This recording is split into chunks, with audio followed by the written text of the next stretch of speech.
I never expected to hear from her again. Not after the way she marched out on me, her heels clicking on the sidewalk as if punctuating the finality of our marriage. Not after she made it apparent that I wasn't enough, that love, fidelity, and years of shared aspirations meant little if they weren't wrapped in the kind of money and status she sought. And yet, here it was. An invitation.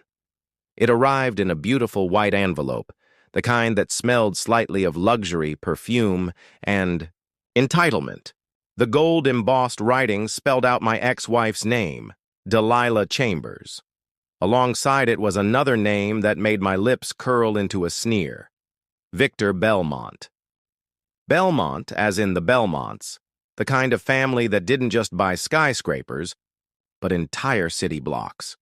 The kind of individuals who turned their noses up at men like myself, men who built their careers with their own two hands instead of inheriting them. I let out a brief chuckle, tossing the invitation onto my desk like it was a joke. She was marrying into one of the most influential families in the city. Good for her. That's what she always wanted, wasn't it? To be admired, envied, perched on a pedestal too high for someone like me to reach. I reached for my glass of whiskey, swirling the amber liquid as I reclined back in my chair. I had moved on. I had built something for myself. I had no reason to care. When my phone rang, at first I almost ignored it. Yet something about the number compelled me to respond. It was a business associate, one I hadn't heard from in months. "Hey, thought you might be interested in something," he said, his voice smooth yet eager. "You hear about the Belmont wedding this weekend?" I frowned. "I might have," he laughed. "Then you should know it's not just a wedding, it's a gathering. Every big figure in the city is going to be there. CEOs, investors, people with actual influence. And you know what else? Deals will be made." I sat up, suddenly more intrigued. "Go on." "There's a contract on the table, one that could change everything for you. But it's a closed-door kind of opportunity. Invite only. And, well, you just so happen to have a golden ticket." I stared at the invitation again. "A wedding?"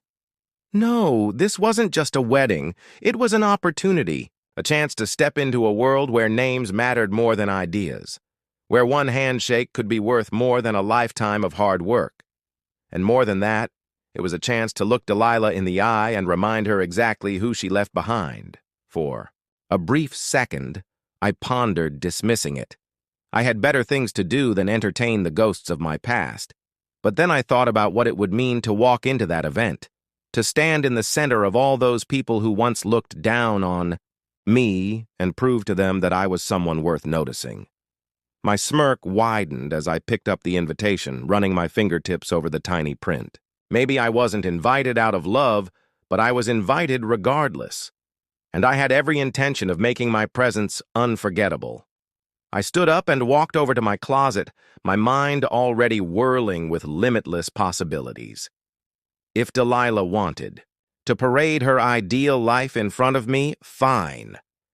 But I wasn't the same man she left behind. I had constructed something. I had climbed, scraped, and fought my way into a position of authority.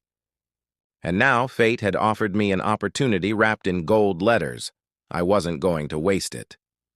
By the time the weekend arrived, I was more than ready. I chose my outfit meticulously, sleek, fitted, costly, but not gaudy. It was the kind of suit that made people take a second look. The kind that spoke of success without the need for words. I ran a hand through my hair, smoothing it down before grabbing my keys. The venue was a large mansion on the outskirts of the city.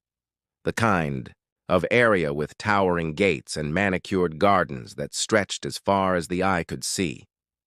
As I drove up, a valet opened my door, waving pleasantly. I handed him the keys, adjusting my cuffs as I strode onto the marble pathway leading to the entrance. Music flowed through the air, mingling with the sound of laughter and clinking glasses. Chandeliers hung from the ceilings, casting a golden glow over the extravagance that only money could buy. I took a long inhale, my lips curling into a delicate smile. I belonged here.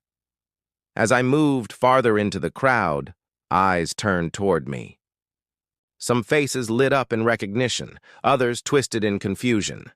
And then there were the whispers, the hushed murmurs of astonishment. Yet none of it mattered, because the instant Delilah laid eyes on me, everything else evaporated. For a blink of a second, her wonderfully serene expression broke. Her lips parted slightly, her hold tightening on the champagne flute in her hand. I lifted my glass in a faux toast, watching the way her eyes flickered with something she tried fiercely to suppress. She had moved on, sure, yet seeing me standing there unbothered, untouched by the life she abandoned me for, that was a hurt money couldn't cure. And just like that, I realized this wasn't just going to be an evening of networking. This was going to be something much more intriguing, because if I had learned anything from my years of fighting, it was this. When people think they've won, they let their guard down. And tonight, Delilah and her entire world were about to find out that I was never the kind of man who stayed down for long. I leaned in slightly to my dance partner, providing a whispered comment that made her chuckle gently. Nothing private, just enough to make Delilah wonder. Victor's jaw tensed, and then I did something that shattered the fragile truce of the night. I freed my partner with a polite nod and took 2 steps forward. Onward, toward Delilah. Toward them. Victor's grip tightened around her waist, his eyes flashing with an unsaid threat. I grinned. Mind if I cut in? I asked easily, my voice calm, confident. Delilah's breath caught. I noticed it. Felt it. Victor's grasp on her. Didn't relax. We're in the middle of a dance. I didn't break eye contact, and a flash of tension passed between us. Unspoken, but there. Victor was hanging on to her. Not just physically, but metaphorically, trying to tell both of us that she was his now. But Delilah, she had other thoughts. She turned to Victor, placing a hand lightly on his chest. It's just one dance. The muscles in his jaw clenched. And then, gently, hesitantly, he let go. I stepped forward, taking her hand in mine. The music continued, but the air surrounding us had altered. Every eye in the room was on us.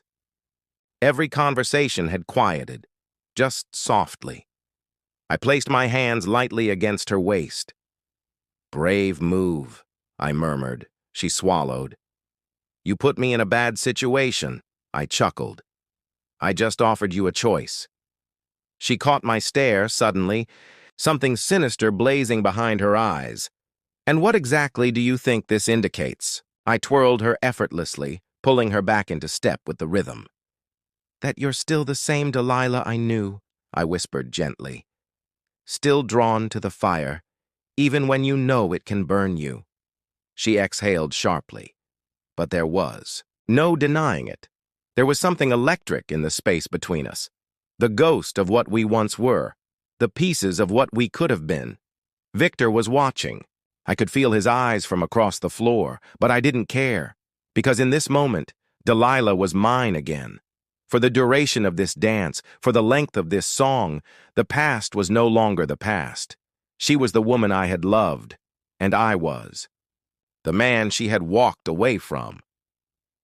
As the final notes of the waltz filled the air, I paused our steps, dragging her just a fraction closer before releasing her hand. Her breath was irregular. Her lips barely parted. I leaned in, just enough for only her to hear.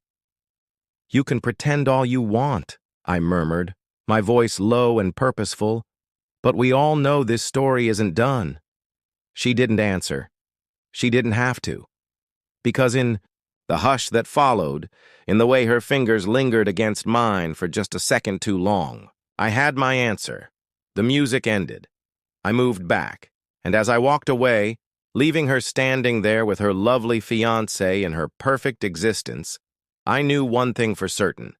I had just changed the rules of the game. I didn't look back. Walking away from Delilah after that dance was a deliberate action.